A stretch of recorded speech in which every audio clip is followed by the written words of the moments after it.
So what is up YouTube? Thanks for tuning in. I'm Rice Lifestyle. I'm going to go through a quick Q&A here that I will have put up on my Snapchat this morning. If you don't have me on Snapchat, add me up there and I'm sure you'll get you loads of content.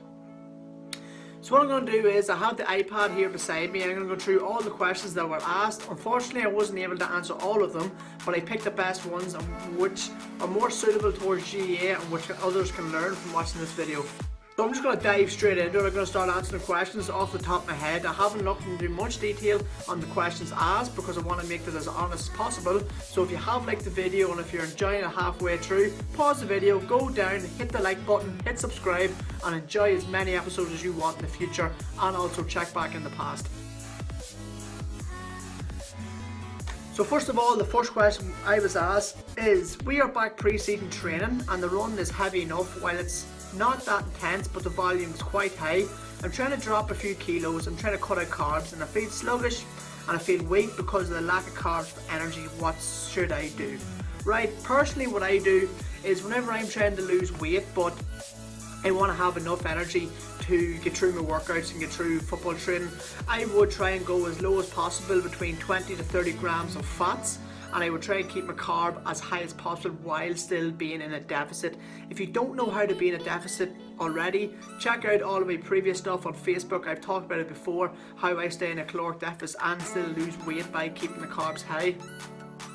So I'd keep the carbs to about 300 grams and keep your protein as close to 0.8 or 1 gram of protein per pound of body weight, and then I would keep the fats extremely low. Personally, high carb and low fat works perfect for me, so I'm sure it would work perfectly okay for you too.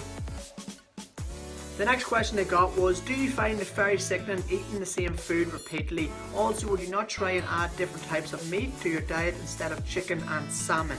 Okay, so personally there's only really 3 types of meat I like to eat whenever I'm trying to get super lean, and that is salmon, which is obviously fish, and I also go for chicken and turkey breast. Now there is other meat sources like eggs, which I get from my fats, and I do involve that in my diet, but I try and stay clear from steak and preferably other higher fat foods. Whenever I'm trying to get super lean for maybe a photo shoot or just in general for the summertime playing football when I want to look good and play good, I always try and stick for them from 3 meat sources, because the steaks you can get in the butchers actually have a lot of fat in them that you don't realise, and with the turkey breast and the turkey steaks, they're proper lean. They don't even have 1 gram of fat in them, so they really fit my macros whenever I'm trying to get lean. So that's the reason why I stick to them. Obviously salmon is my favourite type of fish, and they also possess loads of creatine and omega-3 fish oil, so I like to try and get as much salmon in as possible as well. So that's why I always stick to them 3 or 4 types of protein sources. I never really go for high fatty steaks, I go for high fatty burgers either. I like to always buy in meat places that I can see the macros on them, so that's why I always stick to the low fatty protein sources. Ricey, how can you sleep at night knowing DKT screwed LIT out of an All-Ireland college title? Next question is, just interested to know, what is your job? My job at the minute is I'm an online coach. I have a website actually launching soon in the next week. I did have a website before Christmas, and that is really my love. I love going into online coaching, I love fitness, I love helping others and giving as much information to them. I have qualifications in gym instructing and personal training in the past with Active IQ. So I also am an account manager with a company called National Pen. I'm currently doing night duty for the Australian market, so I take care of their accounts. Hope that answers your question. Next question is it possible to build muscle at GA training sessions? If I train my club 3 times a week and have a good protein based meal after training, will I be building muscle, especially in my legs? Right, okay, first of all you need to look at this question and you need to answer how much protein you need to be having. I said this before, I say it all the time, you should be having at least 1 gram, maybe 1.2 grams of protein per pound of body weight. So get on the weighing scales, weigh yourself in pounds, and then tick how many grams of protein you should be taking each day from that. Next thing, what builds muscle is that you really need to be putting resistance on the muscle. You need to be stretching, the muscle fibers, you need to be breaking down muscle fibers in your muscle. and protein synthesis will usually take up to 48 hours to repair and recover naturally, okay? So whenever you're training on the pitch, you will be getting the resistance of obviously running in the mud and muck and doing the all heavy pre-season stuff, so you will be obviously naturally building muscle in your legs, and it would be more so an endurance workout. But what I would do is throw in a leg day there, throw in squats, deadlifts, leg press, some isolation movements like leg curl, some explosive movements like single leg squat with dumbbells, use bands. I'd definitely involve GA work, because any of the great footballers I know in the past and present and definitely going to be in the future have all went to the gym. You cannot really expect to play inter-county level if you're not doing your work in the iron mill, okay? Next question is, so why don't you play for Scotstown anymore? I've got this question a couple of times and I'm just going to answer it here now. I used to play for Scotstown the whole way up from whenever I was 8 years of age till last year. I won three minor championships with them, a senior championship, a couple other medals with them. The reason I left, because I was living in the dock for maybe 6 or 7 years, and it was a lot of travelling to come down twice a week during college for training. Plus, to be honest, I fucking acted the bollocks back in the day with Scotstown and didn't take it as serious that I should have. So I was interested in maybe moving a club and open up my mindset, and I don't think I would be doing what I'm doing now still with Scotstown, because I didn't take it seriously. But in the future, we'll think about going back, or it's a great club. So next question is, what car do I drive? At the minute, I actually don't own a car. I was driving my mother's car, and it's an Opel, so I just fucking speed around in it. Next question is, are there any negatives about coming off creatine if you've been on it for a while? Okay, so I've done a video on creatine monohydrate before. I'll put the link in the description. And what creatine does is it basically adds reps to your workouts, therefore building more muscle. So if you are taking creatine for a long time and you decided to cycle it, maybe you're going on for the creatine for 3 months, then you're coming off it for 1 month, you will lose some reps, therefore you will lose a tiny bit of your gains. Now, it's nothing major, but you will notice that your volume won't be as high in the workouts as usual on the creatine. That's just natural. Plus, you won't feel as pumped up during your workout and after. Obviously, the creatine pulls all the water into your muscles, so therefore you're going to look a little bit bigger and a little bit more pumped up. It's no mad negative effects, but that is the change that you're willing to expect.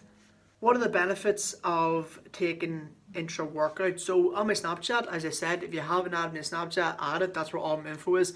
And the reason I take intra workout right now is because I'm having 100 grams or less of carbohydrates, which isn't ideal for athletes or anybody playing sport. But the minute I'm playing no GA, I'm not doing any contact sport, and I'm only doing this because I want to get leaner than the average person.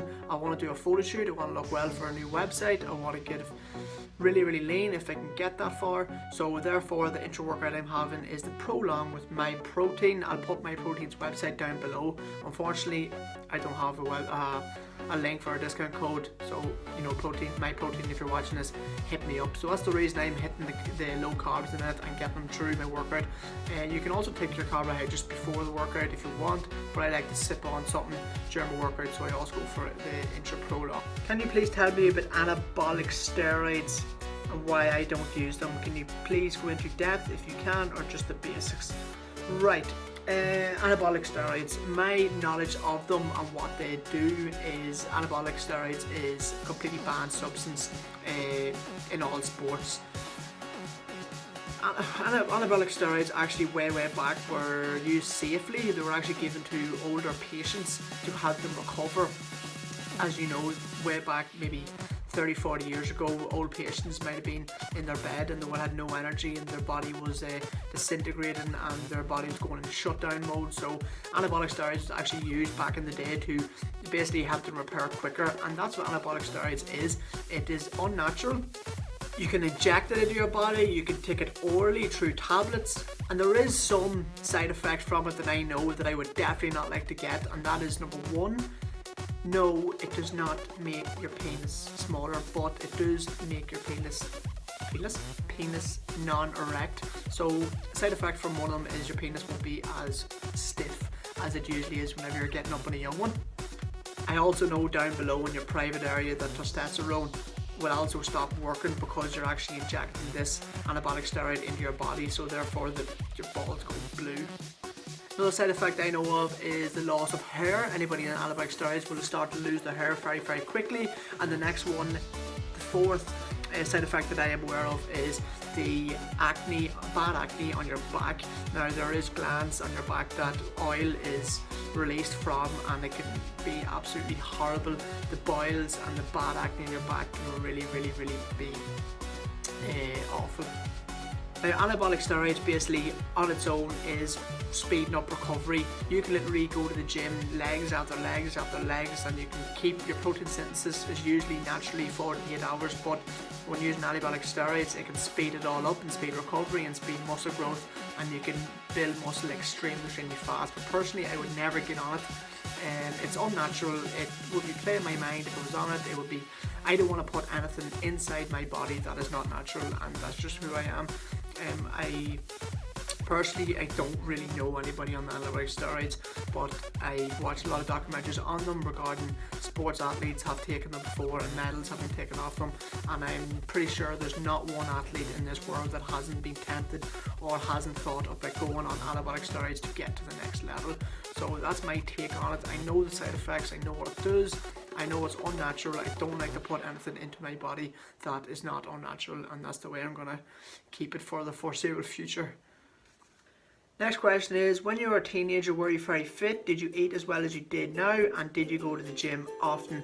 So whenever I was a teenager, I played every single sport under the sun, but I didn't really know anything about nutrition. It was okay to go to training and work your ass off, but if you're not doing the right nutrition, then you're still going to add weight to your body, and that's exactly what I've done. Whenever I was in secondary school, I was basically spending €10 a day on absolute junk food, and as much of it, I refused to go home with money. So that's basically what my youth was all about. But I did start going to the gym whenever I was about 17. I've done a video on that before about how my chest was so much bigger than every other muscle group in my body. That's because I was taking mass gainer. It's basically a tub or a shake where one scoop is equal to 1,000 calories, and therefore I was turning my chest into muscle from the shake. Now, I wasn't training anything else but my body but my chest because I didn't know what I was doing, but whenever I started doing one exercise and I started getting stronger, I kept doing it, and that's where I went wrong. Next question is, what age was I when I first started the gym? I just answered that in previous question, and this fella is 18 years of age and needs to start the gym but doesn't know what to do, and tips will be helpful. So the tips I would be, two tips really. Get a nutrition plan and get a program that suits you and your goals. So you can find this even through myself if you wanted to, or you can find this with any football coach you have, someone that's qualified, someone knows what they're talking about. Do the research. There's a couple of people online that I follow, like Alan Aragon, follow Rob Lipsett, every single video. He's transformed his body since he was like 17 to 23, 24 is now. So there's so many people on YouTube. YouTube can be so knowledgeable if you use it correctly. So stick to a program and get at the gym and make a routine, make a habit out of it. Next question is, what is better for burning fat, HIIT or LISS? I've talked about it before in the Snapchat. So basically HIIT is high intensity interval training, and LISS is low intensity steady state. Personally at the minute I'm using LISS. Why? Because I don't have enough energy to do HIIT because I'm on low calories. But during the summer when I am upping my calories to enhance my performance on the pitch, I will be 100% doing HIIT. What high intensity interval training does, it gets you fitter quicker. So the high intensity interval training I would usually do is 2 minutes on, 1 minute off for 5 to 6 rounds, and then that usually takes 15 minutes. But whenever I'm doing this, I would usually go out on the treadmill at an incline of 8 and a pace of 6, just under jogging pace, a really fast walk for about 45 to 50 minutes. You can burn basically the 500 calories doing this, and you can only burn the 200, 300 calories doing the HIIT. But the HIIT workout is probably better for GA athletes and any other athletes because of the heart rate going up to as high as possible and then lowering down at the rest. Next question is, I'm a GA player and just wondering what supplements I would recommend. I seen the other day you talked about omega-3s and creatine. Okay, so on my Snapchat I always talk about supplements and I always take pictures of my supplements. So as I said, add it up on the screen. And the supplements I would definitely use for GA is whey protein. You need protein to recover. I've talked this many times before. BCAAs, which is branched chain amino acids. I usually take 5 to 10 grams pre-workout and after the workout, and then whenever I'm taking my intra workout. You can't really get enough branched chain amino acids from whey protein and from free form BCAAs a day. Make sure you're getting as much recovery as possible. I'm also looking into beta alanine. Now, my knowledge of beta alanine wouldn't be the best, but I do understand it can help between lactic acid in the legs while training, which is something sometimes I suffer from, because whenever I go long distance run or during a game, sometimes the lactic acid can build up in my legs and I want to sort that out. So that is something I'm definitely looking into. Another supplement that I always go for is creatine, and obviously the vitamins are very, very important. Vitamin D3, multivitamin, vitamin C, fish oils for your focus, concentration. I've talked about this before. Add me on Snapchat, follow me on Instagram, that's where all this shit's happening. So last question of the video. I hope this hasn't been on too long and you're still watching. If you're not still watching, hit the thumbs up, subscribe. So I train twice a day, cardio session and a body part session. In the evening I do legs, chest, shoulders and then arms, back, and rotate each second day, and I do the cardio is 1 hour on football. To be honest, that's a lot of volume for one day. Legs, chest, shoulders, they're 3 massive movements. Your legs should be on its own in one day, because you want to be doing your squats, you want to be doing your deadlifts, you want to be doing your leg press, you want to be doing different variations of deadlifts. Maybe if you want to go into isolation, it might take 7 different exercises to really get our legs in, and you want to throw in abs there too on the same day as legs. So what I would do is break it up to 3, do a push, which is chest, triceps and shoulders, and then the pull, which is bicep and back, and then finally your legs and your abs, and then rotate that. Absolutely no problem doing the cardio every single day. I try and do cardio every single day and I have absolutely no problem with it. I don't get fatigued that much as long as you recover correctly, but I would change up that weight session split. So that's all the questions. I just want to put this Q&A up for this evening, and I hope you all enjoyed it. I hope you all learned from something. And I'm off to the cinema. I'm gonna watch Passengers with a couple of my mates. I will be putting up as much videos as I said, and I hope the iPhone 7 is bringing good quality, because I'm loving it. Hit the like button, hit the dislike button if you didn't like it, and also subscribe if you're brand new, and there will be loads of different talks in GA on my year ahead and my plans and what not. So thanks for watching. I am Rice Lifestyle and I am out of here.